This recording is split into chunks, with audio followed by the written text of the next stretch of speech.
Salut les amis pêcheurs et bienvenue sur la chaîne.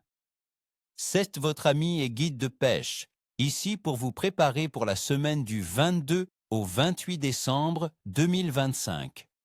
C'est la grosse semaine des fêtes et la question qu'on se pose tous, est-ce que ça vaut la peine de laisser la visite pour aller taquiner le poisson sous la glace? Accrochez-vous, parce que cette semaine, c'est une vraie montagne russe météorologique et je vous promets qu'à la fin de cette vidéo, vous saurez exactement quand, où et comment lancer votre ligne pour ne pas revenir les mains vides. On va voir ensemble une semaine qui commence en force, qui se complique au milieu, mais qui pourrait bien nous offrir le plus beau des cadeaux de Noël en fin de parcours. Pour cette période de l'année au Québec, on va se concentrer sur deux espèces reines de la pêche sur glace, le doré et la perche chaude.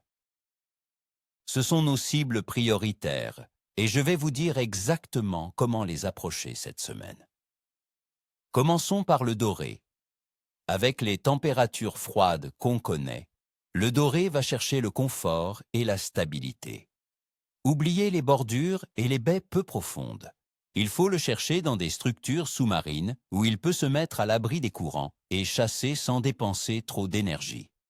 Pensez aux fosses, aux pentes abruptes près des hauts du fond ou encore aux pointes de roches qui descendent vers des profondeurs de 20 à 30 pieds. Le froid intense signifie que son métabolisme est lent. Il ne se nourrira que pendant de courtes périodes, souvent à l'aube et au crépuscule. Pour la technique, la dandinette ou jigging est la reine. Je vous conseille des leurres qui imitent un poisson en difficulté. Les cuillères à dandiner et les poissons nageurs à action verticale sont excellents. Une petite astuce, les amis, ajoutez une tête ou une queue de méné mort sur votre hameçon. L'odeur fera une différence énorme quand le poisson est capricieux. Pour ceux qui préfèrent une approche plus passive, la brimballe, bien positionnée sur une structure, avec un méné mort juste au-dessus du fond, reste une valeur sûre. Passons maintenant à notre deuxième cible, la perche chaude. Ce poisson est souvent plus coopératif et c'est un excellent choix, surtout si vous pêchez en famille pendant les fêtes. La perche chaude se déplace en banc, donc quand vous en trouvez une, il y en a souvent des dizaines d'autres.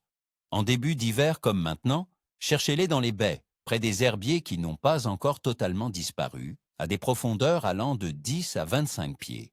Elles adorent les fonds vaseux ou sablonneux.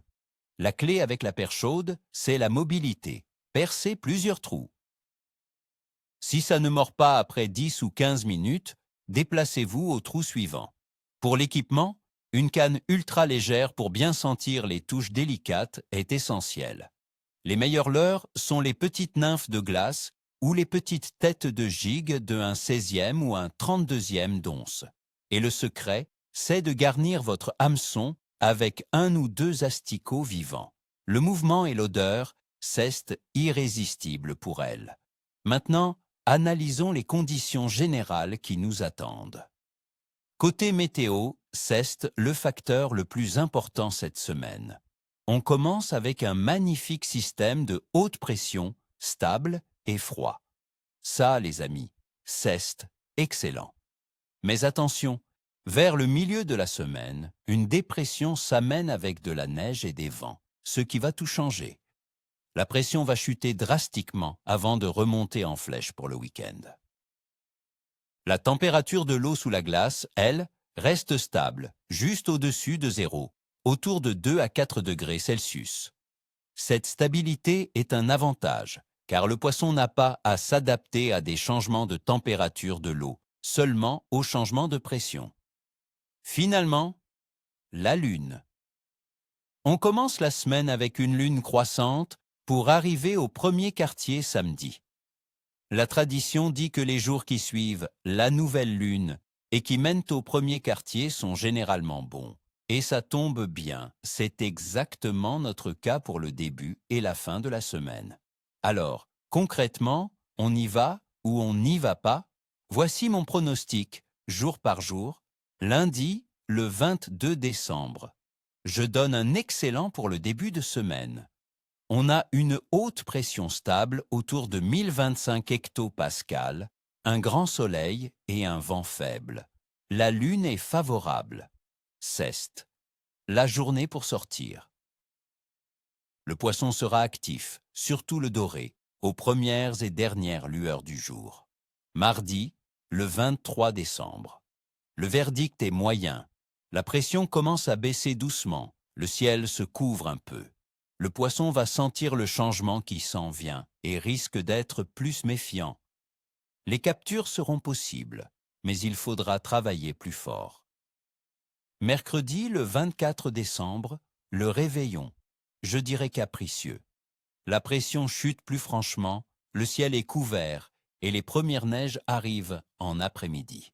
Par expérience, la période juste avant l'arrivée d'une tempête peut déclencher une courte frénésie alimentaire.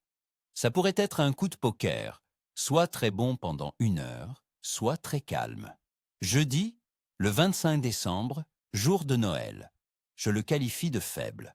On est en plein dans le système dépressionnaire. Il neige, le vent est présent et la pression est à son plus bas. Les conditions sont inconfortables pour nous et souvent, le poisson reste simplement inactif. Profitez-en pour rester en famille, c'est le meilleur plan. Vendredi, le 26 décembre. C'est un faible également. La tempête se tasse, mais le temps reste instable. La pression commence à remonter et le poisson est en phase d'ajustement. La pêche sera difficile, les touches seront rares et très subtiles. Samedi, le 27 décembre. Attention les amis, c'est le retour du excellent, une de mes journées préférées pour pêcher. C'est le fameux lendemain de tempête. La pression remonte en flèche, le ciel se dégage, il fait froid et ensoleillé.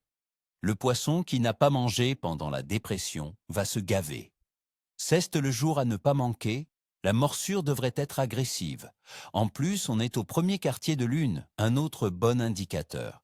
Et pour finir, dimanche, le 28 décembre, un bon pour conclure la semaine. Les conditions restent très stables avec une haute pression bien installée. Le froid est vif, ce qui garde le poisson actif. Ce ne sera peut-être pas aussi frénétique que samedi, mais ça reste une excellente journée pour être sur la glace. Voilà pour le programme de la semaine, les amis. Une semaine en 2 temps, avec un milieu difficile mais des fenêtres exceptionnelles en début et surtout en fin de semaine. J'espère que ces conseils vous aideront à maximiser votre temps sur la glace. Je vous souhaite de très joyeuses fêtes et bien sûr une excellente pêche. N'oubliez pas de laisser un like si vous avez aimé la vidéo et abonnez-vous pour ne rien manquer. Dites-moi dans les commentaires quels sont vos plans de pêche pour le temps des fêtes. Partagez vos observations, on est là pour s'entraider. Allez, ni queue ni écaille, et à la prochaine.